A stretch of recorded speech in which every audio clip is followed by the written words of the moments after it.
So YouTube has been unmonetizing videos recently, which are content that's deemed inappropriate for advertising, and YouTubers that make a living off of this shit, disclaimer, I am not one of them, are flipping out worse than a white girl asking for the manager at a Verizon store. Under these guidelines is a clause with a big no-no for controversial or sensitive subjects, leading many people to exclaim, "Since YouTube won't pay me for talking about certain subjects, it's not worth my time to make a video about it. YouTube is part of the leftist agenda to censor people talking about subjects that it deems triggering. Get out your pitchforks." Meh. Not everything is a giant conspiracy. Calm the fuck down. Here's how this thing works. Companies will pay YouTube to play advertisements before, after, and sometimes during videos, depending upon how big of a money whore the content creator is, and in turn, YouTube pays the people that create the videos a cut of the price the advertising companies pay them, since we're actually making the entertainment that people consume. Fucking leech, YouTube. What probably happened, and I'm speculating now, is that some companies didn't like their advertisements being played on certain videos with which they didn't agree, or perhaps don't want the publicity for, and told YouTube, "We're not gonna take it. No, don't play my ad on it.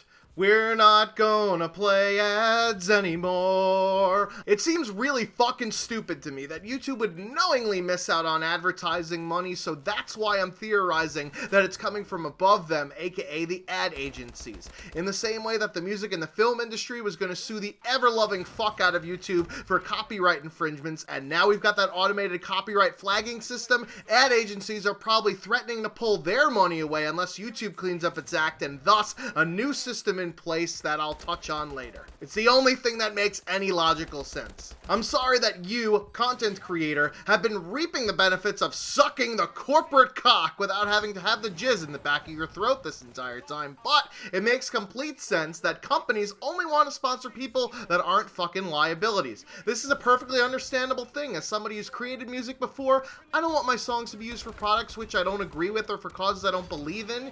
YouTube hasn't instituted a new policy or even changed the current policy of content inappropriate for advertising.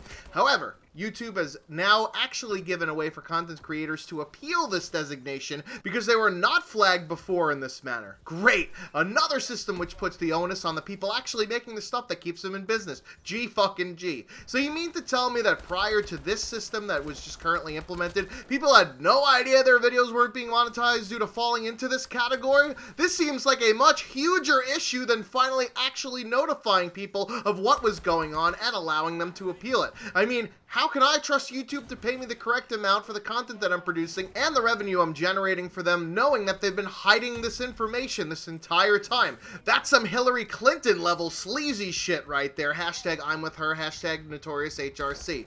There's lots of YouTubers that had no fucking idea their videos had been unmonetized, as the designation next to their videos was the same green dollar sign as other monetized videos. This is where the conspiracy theories come into play, because it seems as if YouTube has implemented a new automated system for flagging such videos because certain YouTubers had no idea their videos were making them as much as someone else that sits home all day talking shit makes. But we all know how amazing YouTube's automated systems turn out. I constantly have to talk to Activision about getting a claim lifted off of my trailer parodies. By the way, Infinite Warfare multiplayer parody tomorrow, I promise, because it's always detected by the YouTube censors, even though it's fair use, and I edit the fuck out of the trailers to try and get it around the censors in the first place. How exactly do they detect which videos fall into the category of controversial or sensitive subjects or not eligible for advertising? Do they run the titles, descriptions, and tags of all the videos through the magical beepity-bop that determines thumbs up or thumbs down like in Roman times? Well, I guess we could then implement a Keem-like code word system to talk about subject with safe words like the cable editing of a movie with naughty language, because YouTube is really bashering some people right now. But then what about the next step? Would YouTube really then consider running the closed captioning of all of our videos through the same beepity bop? I mean, check out how off it is in one of my videos, as I could get flagged for something I didn't even fucking say.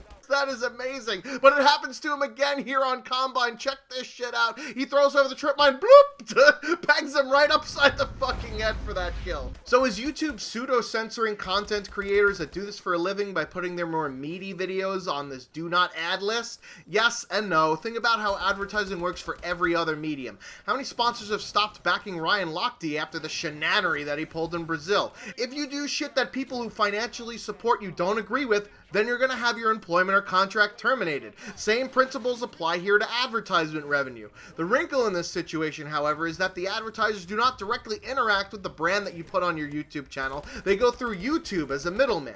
This is where granularity should come into play. Do all of the companies care about this list of controversial and sensitive videos? I know that G Fuel doesn't give a flying fuck about the myriad of quagmires that Keemstar gets himself into, and some other advertisers are probably more lenient than others regarding how a person's channel brand affects their brand.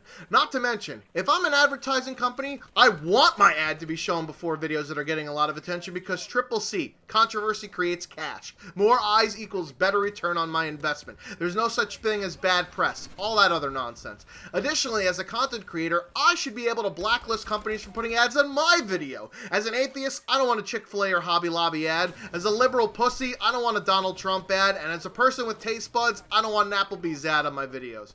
YouTube is giving advertising agencies a way to filter on videos from their end. Content creators should be able to filter as well. I mean, if YouTube is going to be the middleman giving and receiving from both ends, it might as well cup our balls every once in a while. Bottom line, if you want to stay on the gravy train, you gotta purchase a ticket, and that ticket means you're gonna have to make your brand more appealing to companies in order to have them financially back you. Yeah, advertisers don't want to be associated with people that make the lives of others miserable for money or want to benefit off of tragedies for cash. You can't just do whatever the fuck you want without any consequences. That being said, YouTube isn't completely absolved from this asinine lack of communication and next level fuckery when it comes to paying people properly. Not to mention, if they have implemented an automated system that enforces their existing policy, there will be more kinks in it than a British invasion themed party. And us content creators should have the power to blacklist companies from our channel in the same manner that companies can blacklist videos. It's not the end times, people. You're not all doomed. The cops haven't showed up because of a noise ordinance, and remember, people, never Toby Turner a bitch. That's code word for always get permission to fuck. I've been the Schwantz 27, out like Philly D. Well, not really. Until next time.